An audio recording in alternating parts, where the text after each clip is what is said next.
ते फार पवित्र असं प्रोफेशन आहे. मला खूप डॉक्टर व्हायचं होतं, खूप हौस होती मला, पण मी झाले नाही कारण अति तत्ववादी स्वभाव होता. मार्क कमी पडले म्हणून घेतली नाही ऍडमिशन.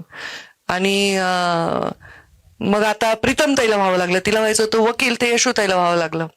आणि असं ज्याला जे व्हायचं नसतं ते व्हावं लागतं. धनुभाऊ, तुम्ही फार भाग्यवान आहात. तुम्हाला जे करायचं होतं तेच केलंय तुम्ही. राजकारणात यायचं होतं, राजकारणात आले. हा आम्ही उघे अडकलो इकडे. तर असं एकदम छान आहे. तुम्हाला पैसे वैसे काही कमी पडणार नाही शालिनी ताई. कोणत्याही डॉक्टरकडे काही कमी नाहीये, तुम्हालाही नाही कमी पडणार. कारण लोकसंख्या आपली ज्या पद्धतीने वाढते, तुमचं काम तर कधीच कमी नाही होणार आहे, वाढत राहणार आहे. पण कमी पडले तर तुम्हाला मदत करू आम्ही. आता जसं सगळ्यांनी मदत केली, धनुभावानी मी तुमच्या पाठीशी उभे आहे. मी माझ्या भावाला तेव्हाही फोन करून सांगेन, जसं आता जमिनीच्या वेळी सांगितलं. डिझेलला महाग असतो.